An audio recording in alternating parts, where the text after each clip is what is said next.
Le réseau Cogeco vous présente Mythes et complots. Mythes et complots. Phénomènes étranges et inexpliqués. Histoires insolites. Énigmes non résolues.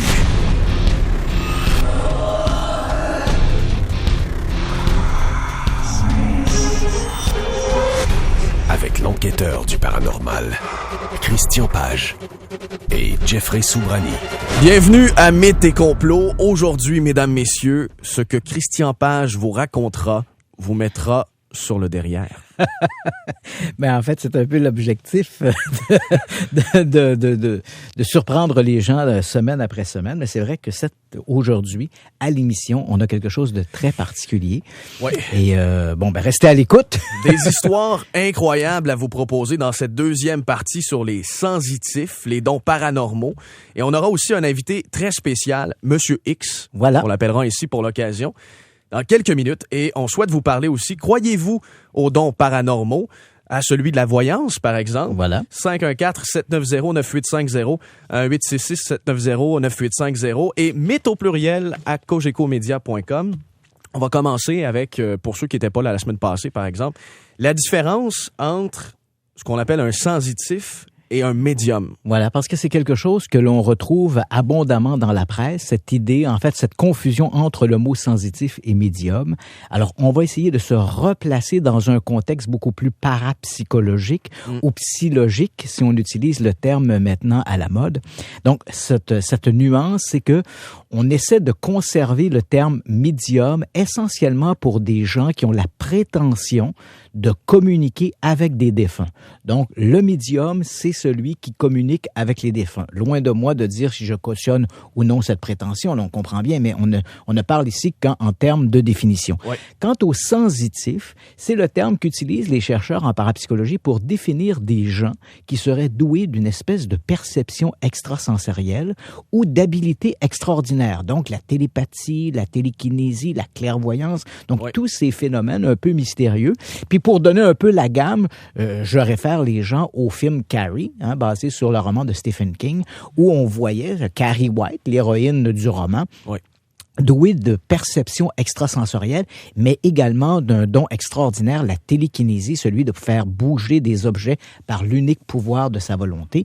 C'est inclus dans les habilités de ces sensitifs. Donc, les sensitifs, ce sont des gens qui seraient doués d'une perception extrasensorielle ou d'habilités extraordinaires, alors que le médium, c'est celui qui prétend pouvoir communiquer avec les défunts. Alors, notre réflexion d'aujourd'hui, celle qu'on a entamée la semaine dernière, c'est sur les sensitifs. Est-ce que oui ou non, les êtres humains ou certains êtres humains seraient doués d'une espèce de perception extrasensorielle ou auraient des habilités extraordinaires? Et on va commencer avec le projet Stargate. Donc, revenons à l'époque de la guerre froide. Pour l'hégémonie mondiale, la Russie et les États-Unis se mènent des affronts. Et ça passe par notamment le paranormal, parce que le KGB en Russie a fait appel à des personnes qui ont des dons, par exemple de voyance, pour aider à l'espionnage. Et aux États-Unis, on a fait la même chose avec le projet Stargate. Christian. Voilà. Donc, on est à la fin des années 60, début des années 70. Et cette rumeur circule que le KGB utiliserait des voyants, des gens doués d'habilité psy pour pouvoir faire de l'espionnage. Ouais. On va même jusqu'à dire que lors d'un tournoi d'échecs qui opposait Korchnoi à Karpov, donc les deux champions d'échecs du monde, on aurait utilisé des sensitifs pour influencer le résultat du match en question. Donc, on voit cette idée que les Russes faisaient dans le paranormal était excessivement répandue. Alors, les Américains, tu le comprends, de leur côté, ne voulaient pas se laisser damer le pion et on s'est dit, on va essayer de regarder ce que l'on peut faire avec ça. Et à partir du début des années 70, on est en 1971, 1972 à peu près, on va développer toute une série de petits projets. Ces petits projets sont inclus au sein de différentes associations ou disons plutôt des organismes qui sont impliqués dans le contre-espionnage. Donc, on retrouve là-dedans la CIA, la Central Intelligence Agency. On retrouve la DIA, la Defense Intelligence Agency, qui est un peu une CIA, mais au service de l'armée. On retrouve la NSA, la National Security Agency. Tu sais d'ailleurs que ces lettres d'appellation de NSA, pendant de longues années, les autorités américaines niaient l'existence d'une organisation comme celle-là, comme la NSA, d'un groupe comme la NSA, et les gens s'amusaient à dire la NSA, ça veut dire No Such Agency. Donc, National Security Agency. Et bien sûr, il y avait le département de la Défense qui était impliqué dans tout ça. Donc, ces gens-là se sont réunis à Fort Meade, au Maryland, et ensemble, ils ont développé une série de projets qui ont été regroupés sous un nom parapluie qu'on a appelé le projet Stargate. Stargate, c'était de trouver des gens qui avaient supposément des habiletés de voyance et de voir si on pouvait utiliser ces habiletés, ces dons, si tu veux, dans un cadre stratégique. Donc, début des années 70, on va recruter au sein même des forces armées. On va pas chercher des gens à l'extérieur. C'est-à-dire qu'il y a 2 ou 3 personnes au début, je pense notamment à Ingo Swann ou Pat Price, des civils qui étaient reconnus dans leur milieu comme étant des gens qui avaient des habiletés extraordinaires. Mais pour ce qui est des services de renseignement, on va plutôt piger dans l'armée. On essaie de recruter au sein des forces armées qui comptent quand même des millions de membres, de voir des gens là-dedans. Est-ce qu'il y a quelques-uns d'entre eux qui auraient la réputation auprès de leurs collègues, dans leur unité, des gens qui auraient cette réputation d'avoir une espèce de don. Alors, on fait un recrutement et à un moment donné, on va choisir parmi eux une espèce d'élite. On va créer un groupe très spécial qui va se réunir donc à Fort Meade. Et l'idée, bien sûr, c'est d'utiliser ces gens-là pour faire de l'espionnage. Et les opérations, Christian, les plus spectaculaires, disons, dans le projet Stargate. Ben voilà, donc la façon dont ça fonctionne, on comprend, ces gens-là sont placés dans une espèce d'isoloir. On leur fournit des photographies satellites, ou on leur fournit des cartes géographiques sur lesquelles apparaissent absolument aucun nom. Et ces gens-là doivent se concentrer parce que l'habilité qui intéresse les forces armées ou les services de renseignement, c'est ce qu'on appelle le remote viewing, la vision à distance. Donc, ces gens-là, en se concentrant sur des cartes ou sur des photographies, doivent essayer de trouver de l'information qualitative qui permettra aux services de renseignement d'aiguiller leurs investigations ou leurs services de renseignement. Alors, à partir de là, on raconte. Et là, je dis bien, on raconte que ces gens-là auraient réussi à trouver des caches secrètes durant la guerre du Vietnam.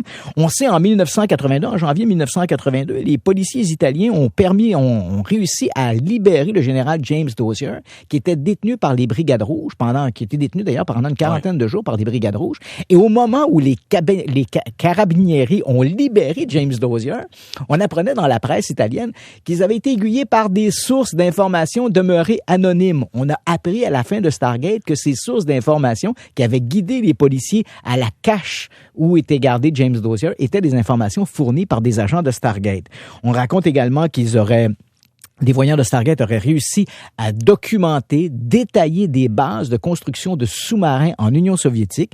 Ils auraient réussi à localiser des missiles Scud durant la guerre du Golfe. Donc, on le voit, plusieurs succès comme ça qui ont été établis par ces fameux voyants de Stargate. On parle ici d'expériences menées entre 1972 et 1995.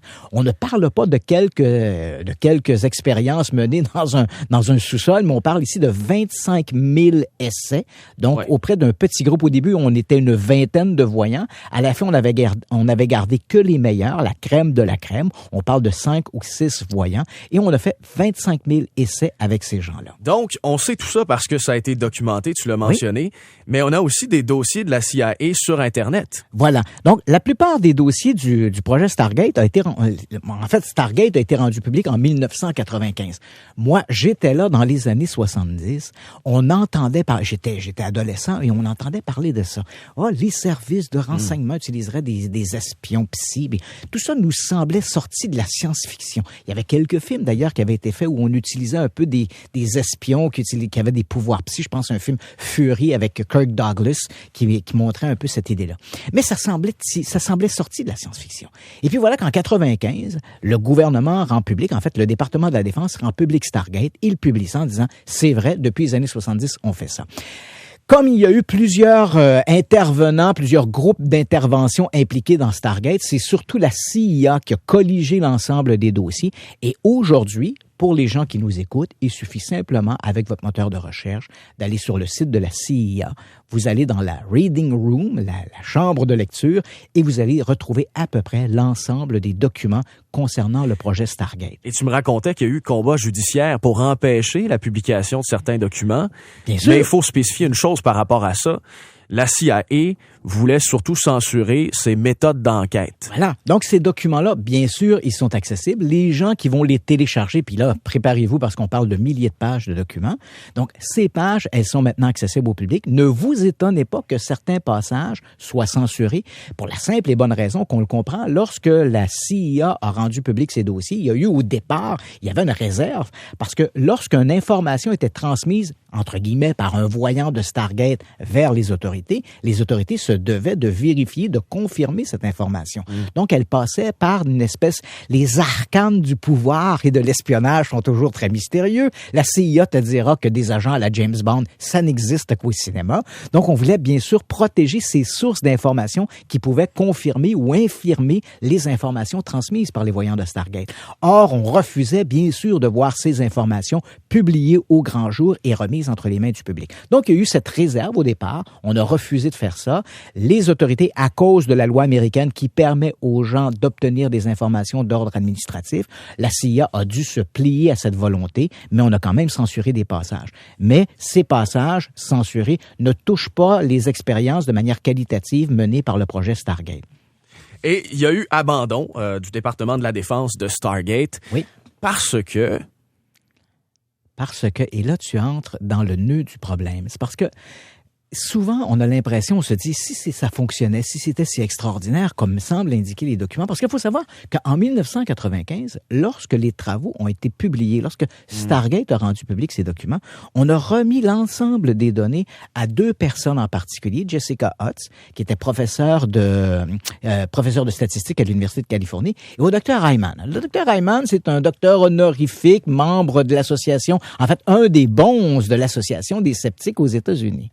Alors, Hyman et Jessica Hutz ont eux-mêmes regardé l'ensemble des données et les deux, ça c'est très important, donc on a un sceptique et une croyante, Jessica Hutz étant la croyante, Hyman le sceptique. Donc, les deux arrivent à la même conclusion. Les documents de Stargate montrent bel et bien qu'il y a une anomalie statistique. On n'est plus ici dans le domaine du hasard, on est au-delà de ça. Pour Jessica Hutz, la croyante, pour elle, ces anomalies statistiques ne peuvent s'expliquer que par la réalité des pouvoirs paranormaux, les pouvoirs psy. Alors que pour Hyman, en bon sceptique, on ne crache pas dans la soupe. Alors Hyman se garde un droit de réserve en disant « Oui, c'est vrai qu'il y a une anomalie statistique, mais peut-être que cette anomalie repose sur le fait qu'on a mal colligé les données. » Quoi qu'il en soit, on se protège, mais ces anomalies statistiques existent et il y a eu abandon parce que l'armée américaine, on dit, même s'il y a quelque chose qui se passe, c'était trop instable pour avoir une valeur stratégique. Les médiums étaient bons le mardi, le mercredi était moins bon, le jeudi était mieux. Alors, on comprend qu'on ne peut pas monter une opération militaire en se croisant les doigts, en espérant que notre médium, ce jour-là, était en forme. Alors, évidemment, on a passé le relais à la communauté scientifique, mais comme le paranormal a mauvaise presse, les scientifiques avaient autre chose à faire et le sujet tombait entre deux chaises. Parce que, bon, une opération militaire, ça peut coûter des centaines de milliers de dollars, des centaines de milliers de vies aussi. Bien sûr. Et puis, on va parler un peu plus tard dans l'émission, peut-être qu'il y a encore des anciens de Stargate qui collaborent. Oui, c'est la rumeur. Voudrait ça. Est-ce que vous croyez aux dons paranormaux? 514-790-9850, 1-866-790-9850. Dans un instant, dans l'affaire de Maurice Vien, nous avons pour vous, en ondes, Monsieur X, un voyant, qui a collaboré à une enquête.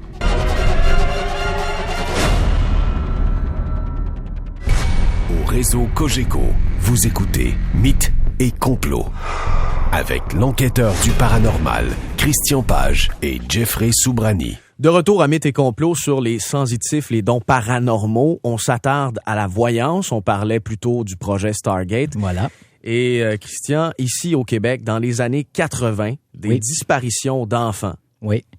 ont connu, effectivement, on a retrouvé un sensitif. Parce que bien sûr, Jeff, on a parlé de l'idée que les services de renseignement américains utilisent des médiums, ou pardonne-moi l'expression médium, mais utilisent des voyants pour essayer de faire de l'espionnage. Mais évidemment, sur le terrain, au jour le jour, on se dit, si ces gens-là sont réellement doués d'une habileté paranormale, est-ce qu'on pourrait pas l'utiliser de manière efficace sur d'autres choses? Et bien sûr, la première idée qui nous vient en tête, c'est l'investigation policière. Or, on le sait, il y a a des séries entières qui ont été tournées aux États-Unis. Il y a aux États-Unis de ces voyants qui se déclarent eux-mêmes détectives psychiques, qui se sont fait de véritables carrières. On pense à Nancy Meyer, on pense à Dorothy Allison, Maureen Renner, des femmes qui ont écrit des ouvrages entiers où elles racontent leurs investigations avec les services de renseignement comme le FBI, les services de police. Donc, elles ont été impliquées dans des enquêtes. Or, sur le terrain, ici au Québec, on a un cas qui reste au Québec relativement unique. Oui, c'est inexplicable, c'est fascinant ce que vous allez entendre. Il est absolument fascinant parce que, bien sûr, on entend souvent dire « Ah, j'ai des médiums ou des sensitifs, j'avais prévu ci ou j'avais prévu ça », mais souvent après coup. Alors, voici une histoire qui est tout à fait remarquable. D'abord, notre affaire commence le 1er novembre 1984. Il y a 3 enfants qui disparaissent de la région de Montréal. Ce 1er novembre, on a le jeune Maurice Vien, 4 ans, qui disparaît de la région centre-sud de Montréal. Et puis, quelques heures après, Sébastien Métivier et Wilton Lubin, 2 autres enfants qui jouaient ensemble à Maisonneuve-Rosemont, dans le quartier Maisonneuve-Rosemont, disparaissent à leur tour. On comprend qu'à ce moment-là, les policiers ne savent pas s'ils ont affaire à un seul ravisseur ou plusieurs ravisseurs, mais tu auras bien compris que 3 enfants qui disparaissent le même jour, à peu près dans le même secteur, les policiers ont tendance à croire qu'il doit s'agir du même ravisseur. Alors, évidemment, la première réaction, c'est des recherches locales. On entreprend de fouiller, on regarde sous les galeries, les hangars abandonnés, on essaie de retrouver ces enfants. Et puis, à un moment donné, quelque chose comme une journée ou 2 après la disparition des enfants, on va retrouver près de l'autoroute 20 le blouson de Maurice Vien. Là, le problème, il vient de s'élargir parce qu'on croyait que ces enfants étaient gardés à Montréal, mais la découverte du blouson de Maurice Vien semble bel et bien indiquer qu'il n'est plus dans la métropole. Alors, ce qui était une enquête municipale pour la police de Montréal devient soudainement une enquête à l'échelle provinciale et qui, sinon, à l'échelle canadienne, parce qu'on le sait, la transcanadienne relie le Canada d'un bout à l'autre. Alors, évidemment, des groupes de bénévoles s'organisent et on demande, les policiers demandent, on envoie des signaux, on demande aux gens d'être vigilants. Si on a vu une voiture suspecte, on a vu quelque chose d'étrange, on demande, on met des lignes à la disposition du public. Et un an auparavant, Christian... Voilà. C'est au moment où tout ça se passe, il y a un groupe de bénévoles qui vont se tourner vers un médium de la couronne, un sensitif, un voyant de la couronne nord de Montréal, que nous appelons Monsieur X et qu'on va appeler aujourd'hui aussi Monsieur X. Donc, ce Monsieur X n'est pas un inconnu pour ses bénévoles. Ils le connaissent. 1 an plus tôt, en juillet 1983, dans le parc des Voltigeurs à Drummondville, il y avait une fillette de 5 ans qui avait disparu, qui s'appelait Mélanie Decamp. Et à ce moment-là, ces bénévoles qui avaient été impliqués dans cette recherche de la petite Mélanie Decamp avaient fait appel à ce sensitif. Ils le connaissaient, ils avaient eu des relations avec lui, alors ils décident de faire appel à ses habiletés. Ce Monsieur X va révéler des informations. Il dit, je crois que la fillette se trouve à peu près à 7 kilomètres du parc des Voltigeurs. Une information d'ailleurs que les policiers ne prendront pas en compte parce que pour eux, ils sont persuadés que la fillette se trouve dans les boisés juste autour du parc. Donc, on ratisse les boisés autour du parc. Alors que lui, notre sensitif, parle plutôt d'une distance de 7 kilomètres. Il parle également d'1 ou 2 agresseurs, mais il a de la difficulté. C'est curieux, on dirait parfois 2 personnes qui s'entremêlent. Or, éventuellement, on va retrouver la petite Mélanie Decamp quelques jours plus tard. Elle se trouve à 6,7 kilomètres du parc des Voltigeurs et on va retrouver son agresseur. Il s'agit d'un homme qui s'appelle Daniel Derry et curieusement, c'est un homme dans la vingtaine, mais il est attardé mental. Il a à peu près l'âge mental d'un enfant de 12 ans, ce qui correspond un peu à ce qu'avait dit Monsieur X. Alors, on revient à ce 1er novembre, en tout cas à ce novembre 1984. Nos bénévoles qui avaient déjà été impliqués dans cette histoire avec Mélanie Decamp se disent, mais pourquoi ne pas encore une fois faire appel à ce Monsieur X? Alors, ils se retrouvent chez lui. Ils vont le questionner, le mettre dans une espèce d'état de détente. Et là, à partir de là, Monsieur X va fournir des détails d'ordre géographique pour guider les bénévoles. Et on a une chance extraordinaire. Oui. Avec les années, j'ai rencontré ce Monsieur X. On a développé une belle relation. Je l'aime bien, il m'aime bien. Et je suis très content qu'on l'ait avec nous aujourd'hui. Monsieur X, bonjour. Bonjour. Comment allez-vous? Ça va bien, merci. Écoutez, je suis très, très, très heureux que vous soyez des nôtres aujourd'hui pour nous parler un peu de cette histoire-là qui, écoutez, je dois vous le dire, à quelques reprises, j'en ai parlé et l'affaire semble tellement extraordinaire qu'on m'a presque accusé de vous avoir inventé. Alors, allons-y. On se replonge dans cette histoire de novembre 84, lorsque ces bénévoles se rendent à votre domicile. Ils vous questionnent. Alors, que se passe-t-il ensuite? Qu'est-ce qui se passe? Disons que je travaille dans certains cas, quand ces choses-là me font mal, là. Et puis, là, à partir de là, je peux travailler et puis je peux développer. Et puis, à partir de là, ces gens-là sont venus me voir et puis on a fait du travail ensemble qui a heureusement porté fruit, là. Si je me rappelle bien, parce qu'on a déjà abordé ensemble cette question, donc ces bénévoles vous rencontrent, vous leur fournissez des informations, vous n'êtes pas sur le terrain, vous les guidez un peu à distance et vous les amenez finalement, en suivant ces références d'ordre géographique, vous les amenez à Saint-Antoine-sur-le-Richelieu où éventuellement ils vont trouver le corps du petit Maurice Vien. C'est exact, oui, c'est exact. C'est comme ça que ça s'est passé. Parce que moi, quand dans des cas semblables, je ne vais pas sur les lieux, là. J'ai assez de voir les choses, les sentir, et puis ça me ferait trop mal d'aller sur les lieux, là.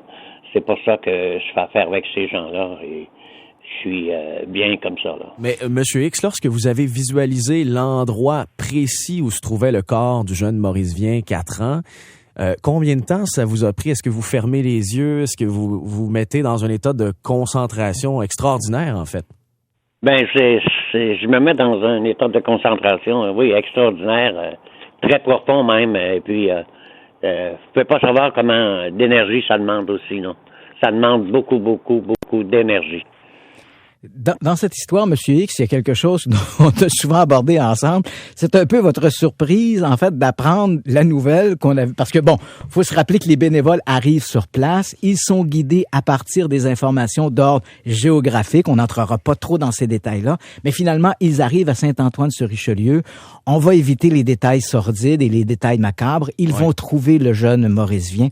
Et à ce moment-là, bien sûr, lorsque la Sûreté du Québec arrive sur place, parce qu'évidemment, on pouvait fouiller partout au Québec, et eux sont allés spécifiquement, ils ont ciblé spécifiquement cet endroit-là. Lorsque les policiers arrivent, ces gens-là sont amenés, évidemment, ils disent, on a été guidés par un voyant. Ils sont amenés au poste à Montréal pour être interrogés. Vous apprenez la nouvelle de quelle façon? Moi, j'apprends par la radio, cette journée-là, que le corps du Vambin a été retrouvé à Saint-Antoine-du-Richelieu. Oui. Puis, on n'a pas donné la chance, on n'a pas cru bon de dire à mes amis de m'appeler, là, tu sais. Oui.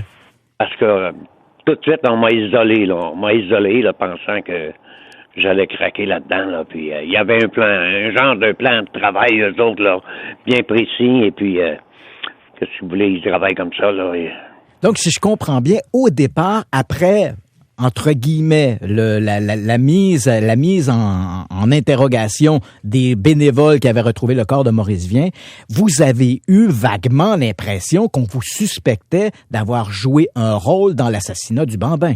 Définitivement, je suis pas idiot, là, parce que quand ces gens-là sont partis avec les policiers de la Sûreté du Québec, je voyais bien, j'ai dit d'une chose l'autre, on va m'appeler, ou bien donc on va tenir dans l'ignorance. Mm-hmm. Et puis, à partir de là, on m'a pas appelé. Fait que j'en ai conclu qu'on tenait dans l'ignorance parce que l'histoire était tellement... il contenait tellement de détails oui.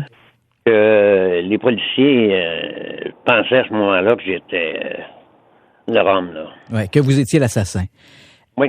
Vous êtes éventuellement, vous êtes vous-même, entre guillemets, livré à la police le lendemain.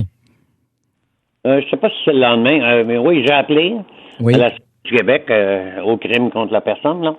Et puis, à partir de là, j'ai demandé, je connais un peu de gens qui travaillent là, j'ai demandé qui était là.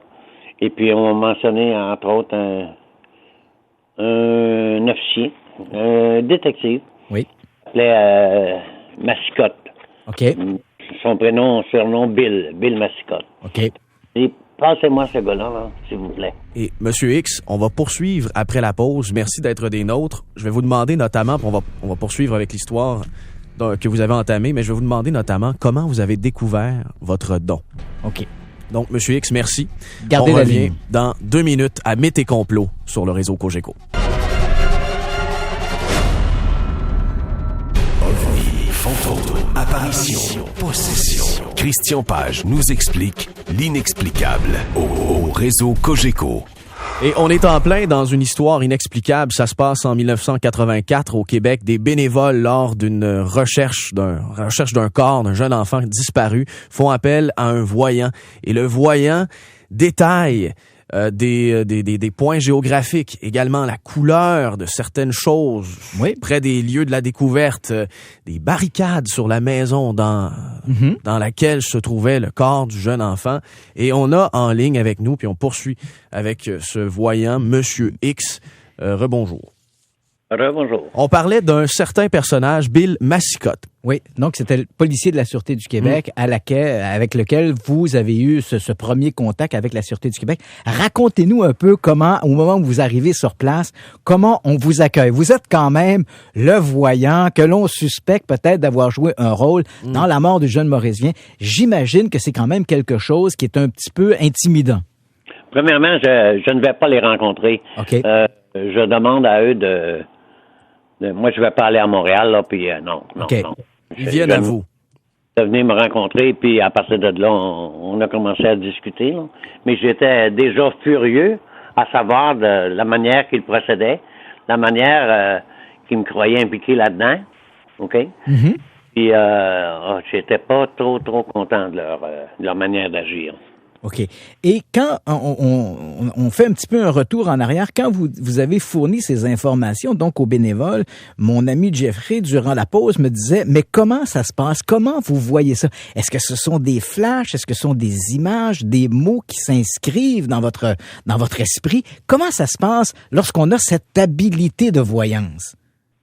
Bien, ça se passe, dans mon cas, moi, là, c'est de la méditation profonde, OK? À partir de là, les choses commencent à apparaître, là. Et puis, quand un cas comme celui-là, aussi pathétique que ça, là, m'intéresse, et puis je peux développer, je développe. Mais comme je vous dis, c'est très exigeant, c'est pas facile, et puis ça demande beaucoup d'énergie.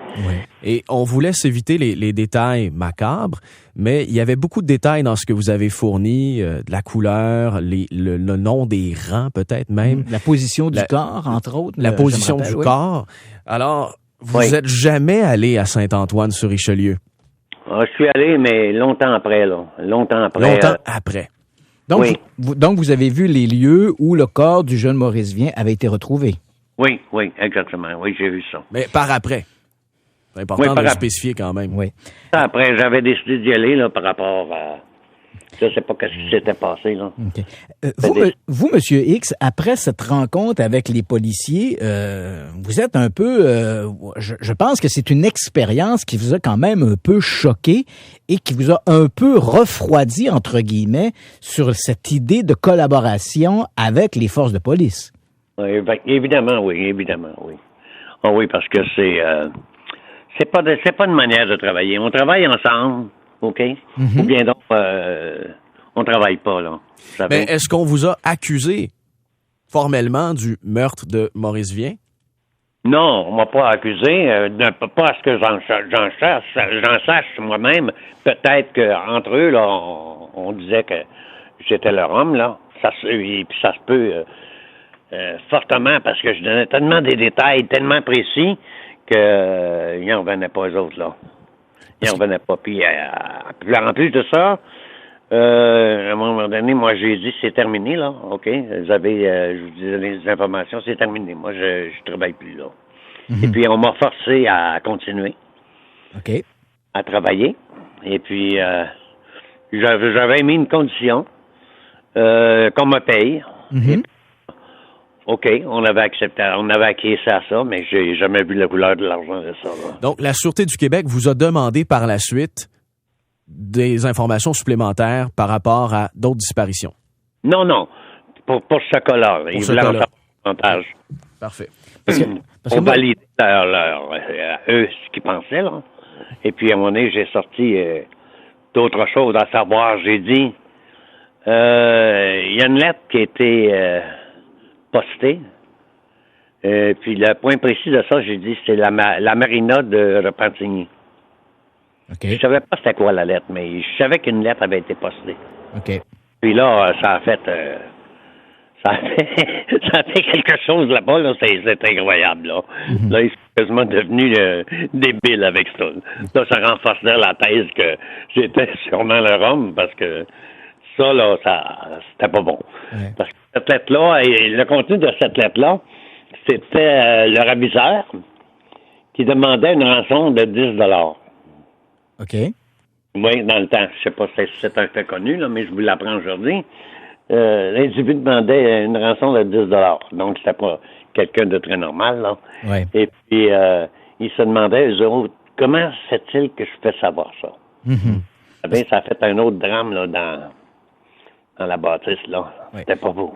C'était pas beau à voir, là. Parce que nous, Monsieur X, on se connaît quand même depuis de nombreuses années. Moi, je dis à Jeffrey qui est devant moi, j'ai vu, on en a longuement parlé, des informations, des détails très précis que vous aviez fournis dans cette histoire-là. Oui. Et je dois moi-même avouer, après avoir vu ce que vous avez fourni aux bénévoles, on peut comprendre quand même que les autorités, pour eux, il ne pouvait y avoir, la seule personne qui pouvait avoir fourni les détails ou qui pouvait connaître les informations que vous avez transmises aux bénévoles ne pouvait être, bien sûr, que l'assassin. On parle, bien sûr, vous avez décrit un peu les conditions de la mort de l'enfant, puis on veut pas trop rentrer dans ces détails-là un dimanche après-midi, mais on peut comprendre à tout le moins les raisons qui, à un moment donné, ont fait que les policiers vous ont quand même un peu suspecté d'avoir été impliqués. Définitivement. Ils m'ont suspecté, pas un peu, là, énormément. Mais, donc, en terminant, il faut spécifier que l'enquête s'est soldée et vous n'étiez pas. Non, faut absolument coupable. mentionner effectivement que Monsieur X n'avait rien à voir. D'ailleurs, Voilà. il a été Prouvé par une enquête oui, policière. exonéré par les services de police. Il n'avait rien à voir avec ce crime. Et d'autre part, j'aimerais savoir comment vous avez découvert votre don de voyance. Ah, c'est venu comme ça, à un moment donné. Il s'est passé d'autres choses dans ma vie, là. Je veux pas entrer là-dedans. Et puis, à partir de là... Est-ce que vous étiez jeune? Pardon? Est-ce que vous étiez jeune? Est-ce que vous étiez enfant? Il y a peut-être 5-6 ans avant ça. Et puis, à partir de là, il y avait des choses, des fois, comme des enlèvements d'enfants ou n'importe quoi, là, qui m'intéressaient. J'ai commencé à travailler là-dessus. Puis, Caroline, c'était toujours ça, là. Mm-hmm. J'ai travaillé dernièrement, il y a 2 ans, là, je travaille plus tellement sur des cas, mais j'ai travaillé sur 2 cas à Toronto. Et puis, des enfants, justement, qui avaient été enlevés de même, dont une jeune fille, là, je crois qu'elle avait une dizaine d'années, elle s'appelait Holly John, avait été enlevée. Puis j'avais travaillé là-dessus avec les gens de la police de l'Ontario, malgré qu'ils sont un petit peu plus ouverts, là. Mais pas tellement plus, mais quand même. Et puis j'ai travaillé sur ce cas-là, puis un autre cas, puis avec succès d'ailleurs. Monsieur X, merci pour ce que vous avez fait pour les familles de ces jeunes victimes et aussi merci d'avoir participé à l'émission. C'est très apprécié. Encore une fois, merci, oui, bien sûr, d'avoir été là des nôtres aujourd'hui. Et puis, on se reparle. Ça m'a fait plaisir parce que c'est Christian Page. Merci. Merci, au revoir. Christian, on va aller à la pause et on va revenir dans 2 minutes. J'aimerais qu'on parle du sujet notamment de la semaine prochaine. Oui, absolument. Les dons de guérisseurs. Oui. Vous en connaissez peut-être un dans votre entourage. Ceux qui ont peut-être transmettre de l'énergie invisible. Absolument. Et on en reparle dans 2 minutes sur le réseau Cogeco. Merci encore à Monsieur X. Au réseau Cogeco, vous écoutez Mythes et Complots avec l'enquêteur du paranormal, Christian Page et Jeffrey Soubrani. Alors, comment expliquer ce qu'on vient d'entendre avant la pause? Comment expliquer qu'un voyant puisse avoir des détails si précis et puisse mener à la conclusion d'une enquête? Comment expliquer ces dons-là paranormaux? Comment la science pourrait-elle expliquer ça? Tu vois, c'est un peu le nœud du problème, c'est-à-dire que les phénomènes paranormaux, tu sais, quand on regarde des phénomènes d'ordre scientifique, la science fonctionne comme en 5 étapes. C'est-à-dire que dans un premier temps, on doit observer que quelque chose se passe. Dans un deuxième temps, la science se pose la question, est-ce qu'on peut émettre une hypothèse pour prédire comment ce phénomène-là que j'observe va se reproduire? Une fois que j'ai émis cette hypothèse, je vérifie l'hypothèse, c'est la troisième étape. Et une fois que j'ai pu vérifier mon hypothèse, je dois émettre une théorie. Les gens ont tendance à confondre théorie et hypothèse. L'hypothèse, c'est plutôt d'en prédire de quelle façon le phénomène que j'observe va se reproduire. Et la théorie, c'est plutôt la mécanique. Qu'est-ce qui se passe? Pourquoi ça se produit? Et ensuite, je valide ma théorie. Donc, ce sont les 5 grandes étapes qui vont permettre de reconnaître un phénomène d'ordre scientifique. Donc, on passe jamais la première étape. On ne fait que constater. Voilà. On peut pas... Voilà, avec prouver. les phénomènes paranormaux, on dépasse jamais l'étape numéro 1. On observe que quelque chose se passe, mais pour la science, comme j'arrive pas à émettre une hypothèse, encore moins de la vérifier, cette hypothèse, ou d'émettre une théorie, je ne reste que dans le domaine de l'anecdote. Donc, les phénomènes paranormaux, oui, peuvent s'étudier en faisant appel à la science, mais pour l'instant, ces phénomènes-là demeurent beaucoup trop anecdotiques pour pouvoir dégager un corpus qui nous permettrait de comprendre la mécanique de ces fantastiques événements. Et revenons à ce voyant. Oui. Parce que ça se fait aussi ailleurs. On a des anecdotes où, par exemple, aux États-Unis, dans des enquêtes policières, on a parlé de Stargate au début de l'émission. Alors, la collaboration entre des voyants et la police, Christian. Oui, en fait, ça se fait régulièrement, mais cette collaboration, il faut bien comprendre qu'elle se fait davantage sur une base personnelle. C'est rarement un service policier qui va faire appel à un médium. C'est plutôt un policier ou un enquêteur qui, lui, y croit et connaît des gens qui ont ces habiletés et qui vont faire appel à ces voyants-là. Oui.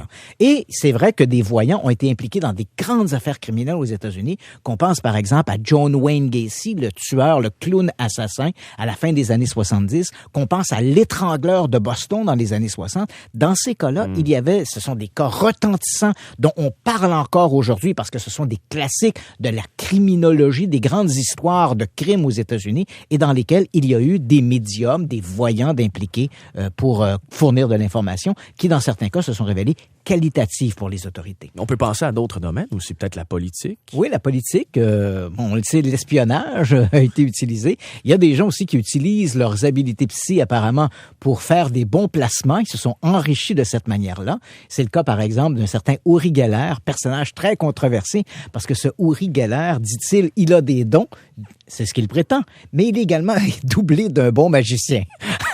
Alors, on est entre les deux. Et Christian, ta conférence le 4 novembre au Centre Roussin à Montréal, le paranormal à l'épreuve de la science. Voilà, ça s'inscrit bien en fait de ce que l'on a présenté aujourd'hui, c'est-à-dire que je vais en conférence et ça fait des années que des gens me demandent ça et là j'ai décidé de faire le pas. Je vais donc présenter un ensemble de phénomènes paranormaux. On va regarder ensemble collectivement quelles sont les recherches qui ont été menées dans ces voies-là et quelles ont été finalement les diagnostics, les conclusions de la science par rapport à ces phénomènes.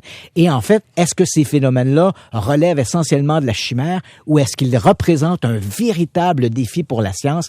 Est-ce qu'on devra revoir les paradigmes scientifiques pour rapprocher davantage de ces phénomènes pour pouvoir comprendre quelle est la mécanique derrière eux? Et pour y participer, on va sur ton site web, christianpage.ca. Absolument. La semaine prochaine à l'émission, on va parler des dons de guérisseurs. Voilà, parce que dans cette réflexion, bien sûr, des dons paranormaux, on a parlé de cette vision à distance, l'utilisation également de ces sensitifs dans le cadre d'enquêtes policières. Mais c'est vrai que sur le terrain, pour beaucoup de gens qui nous écoutent aujourd'hui, on a tous entendu parler de gens qui avaient des dons. On en a peut-être même un dans notre famille. Oui, il y a Monique qui arrête le sang, il y a Jean-Paul qui arrête le mal dedans. Mais tu sauras, Jeffrey, c'est vrai, Jeffrey, ça fait sourire. Le mal dedans. Mais tu sauras, Jeffrey, que sur une base scientifique, quand même, ces idées de guérisseurs, on a quand même fait des recherches, on a quand même établi des protocoles et on a fait de la recherche, et crois-le ou non, avec des résultats stupéfiants. Notamment une expérience à Montréal dont on parlera la semaine prochaine. Et j'étais, quand tu m'as raconté ça, abasourdi. Oui, absolument. C'est une enquête qui a été menée, en fait, une recherche qui a été menée à l'Université McGill par un scientifique de l'Université McGill, en fait, un oncologue du nom de Bernard Grad. Et son expérience a été menée dans les années 1960. Elle a été reproduite, dont notamment il y a 2 ou 3 ans à l'Université de Californie, avec des résultats stupéfiants. Donc, la semaine prochaine, soyez des nôtres, à l'écoute. On parle de ces fameux dons de guérisseurs et ce qui en découle, bien sûr, l'énergie. Est-ce que oui ou non des gens ont une habilité extraordinaire pour manipuler de l'énergie? Et est-ce que cette énergie, celle que l'on associe souvent aux auras ou au pouvoir psychique, existe réellement ou est-ce qu'il s'agit simplement de notre imagination? Et on va effleurer aussi le Reiki, les chakras, l'aura. Oui, les approches alternatives, bien sûr. La semaine prochaine à l'émission Mythes et complots. Merci à Mario G. Langlois à la réalisation. Merci à Catherine Huet à la production. Ici Jeffrey Soubrani. Christian, bonne semaine. Merci beaucoup. À toi aussi. La semaine prochaine, 14h sur le réseau Cogeco.